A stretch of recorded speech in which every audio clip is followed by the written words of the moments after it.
অর্জুন বললেন, হে কেশব, আমি প্রকৃতি, পুরুষ, ক্ষেত্র, ক্ষেত্রজ্ঞ, জ্ঞান এই সমস্ত তত্ত্ব জানতে ইচ্ছা করি।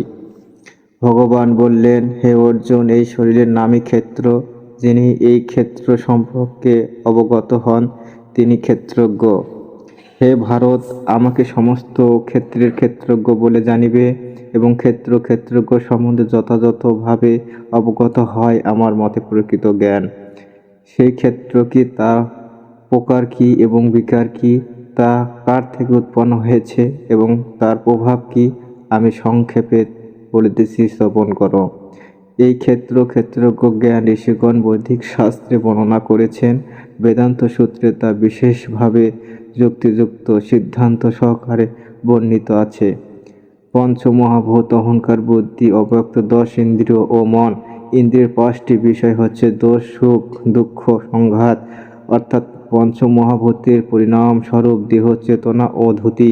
এই সমস্ত বিকারযুক্ত ক্ষেত্র সম্পর্কে বর্ণিত হলো।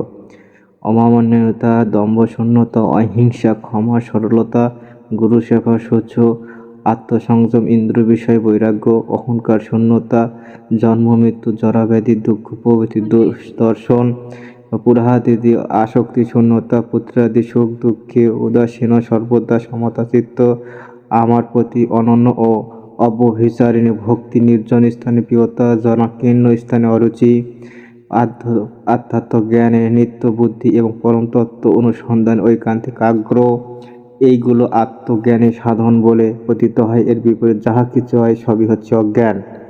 আমি এখন তোমাকে জ্ঞানের কথা বলবো, যাহা জেনে তুমি অমৃত তত্ত্ব লাভ করিবে। তাকে বলা হয়ে থাকে ব্রহ্ম এবং এই জড়জগতের কার্য কারণের অতীত। তার হস্ত, পদ, চক্ষু ও কর্ণ, মস্তক ও মুখ সর্বত্র ব্যাপ্ত। এইভাবে তিনি সকলকেই আবৃত করে বিরাজমান। সেই পরমাত্মা সমস্ত ইন্দ্রিয়ের প্রকাশক, তথাপি তিনি সমস্ত ইন্দ্রিয় বিবর্জিত। যদিও তিনি সকলের পালক, তথাপি তিনি সম্পূর্ণ অনাসক্ত। তিনি জড় প্রকৃতি গুণের অতীত, তথাপি তিনি সমস্ত গুণের ঈশ্বর। সেই পরম তত্ত্ব সমস্ত ভূতের অন্তরে ও বাহিরে বর্তমান। তার থেকে সমস্ত চরাচর। তিনি জড় ইন্দ্রিয়ের অগোচর। যদিও তিনি বহুদূরে অবস্থিত, তবুও তিনি সকলের অত্যন্ত নিকটে। পরমাত্মাকে যদিও সমস্ত ভূতের বিভক্ত রূপে বোধ হয়, কিন্তু তিনি অবিভক্ত। তিনি সর্বভূতের পালক, সংহারকর্তা ও সৃষ্টিকর্তা। তিনি সমস্ত জ্যোতিকের পরম জ্যোতি। তিনি সমস্ত অহংকারের অতীত এবং অব্যক্ত স্বরূপ। তিনি জ্ঞান, তিনি জ্ঞেয় এবং তিনি জ্ঞানগাম্য। তিনি সকলের হৃদয়ে অবস্থিত। সংক্ষেপে আমি তোমাকে ক্ষেত্র, জ্ঞান ও জ্ঞেয় এই 3টি তত্ত্ব বলিলাম। আমার ভক্তরা কেবল এই জ্ঞান লাভ করে আবার প্রেম ভক্তি লাভ করে। প্রকৃত পুরুষ উভয়ে আদি বলে জানিবে। তাদের বিকার ও গুণসমূহ প্রকৃতি থেকে উৎপন্ন বলে জানিবে।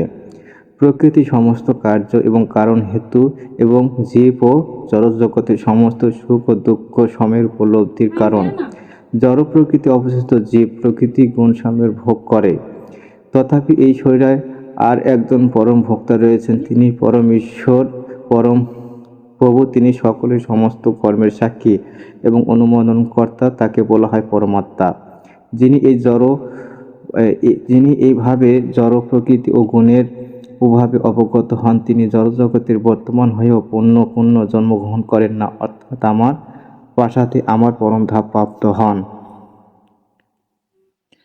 কেউ কেউ পরম আত্মাকে ধ্যানের মাধ্যমে দর্শন করেন, কেউ যোগের মাধ্যমে দর্শন করেন এবং অন্য কেউ কর্মযোগের মাধ্যমে দর্শন করেন। অন্য কেউ কেউ আত্মাকে জানতে না পেরে আচার্য উপদেশ গ্রহণ করেন, উপাসনা করেন এবং তারাও সদ্গুরুর পদ্ধতি উপদেশ নিষ্ঠা সহকারে সাধন করেন। এই মৃত্যুময় সংসার অতিক্রম করে। এই ভারত শ্রেষ্ঠ, স্থবর জঙ্গম যা কিছু আছে তা সবই ক্ষেত্র ক্ষেত্রজ্ঞের সংযোগের ফলে উৎপন্ন হয়েছে বলে জানিবে। যিনি সর্বভূতের সমভাবে অবস্থিত পরম আত্মাকে দর্শন করেন, তিনি জানেন যে জীব, আত্মা এবং পরমাত্মা উভয় অবিনাশী। তিনি প্রকৃতভাবে দর্শন করেন। যিনি সর্বস্ত সমভাবে অবস্থিত পরম আত্মাকে দর্শন করেন, তিনি কখনো মনের দ্বারা অধঃপতন সাধন করেন না। এইভাবে তিনি পরম গতি লাভ করেন। দেহের দ্বারা কৃত সমস্ত কর্ম প্রকৃতি সম্পাদন করছে, শুদ্ধ আত্মস্বরূপ আমি কিছুই করি না, এইভাবে যিনি দর্শন করেন তিনি যথার্থভাবে দর্শন করেন। বিবেকবান পুরুষ যখন জড়দেহের পার্থক্য অনুসারে বিভিন্ন জীবের পার্থক্য দর্শন করে না, তিনি ব্রহ্মভূত অবস্থানে প্রাপ্ত হন। এইভাবে যিনি সর্বস্ত চিন্ময় প্রকৃতির বিস্তার দর্শন করেন। ব্রহ্মভূত অবস্থায় যে জীব দর্শন করে সে আত্মচিন্ময়, অনাদি, নির্গুণ এবং জড় প্রকৃতির অতীত। হে অর্জুন, জড়দেহে অবস্থান করলে আত্মা কোনো কিছু করেন না এবং কোনো কিছুতে লিপ্ত হন না। আকাশ যেমন সর্বগত হয়ে সুখ্যাত হেতু অন্য বস্তুতে লিপ্ত হয় না, তেমনি ব্রহ্ম দর্শন সম্পন্ন ব্যক্তির দেহে অবস্থিত হয়েও দেহে ধর্মে লিপ্ত হন না। হে ভারত, এক সূর্য যেমন সমস্ত জগৎকে প্রকাশ করে, ক্ষেত্রী আত্মা সেইভাবে সমগ্র ক্ষেত্রকে প্রকাশ করে। যারা এইভাবে ক্ষেত্রকে পার্থক্য জানেন এবং জড়জগতের বন্ধন থেকে মুক্ত হওয়ার পন্থা জানেন, তারা পরম গতি লাভ করেন।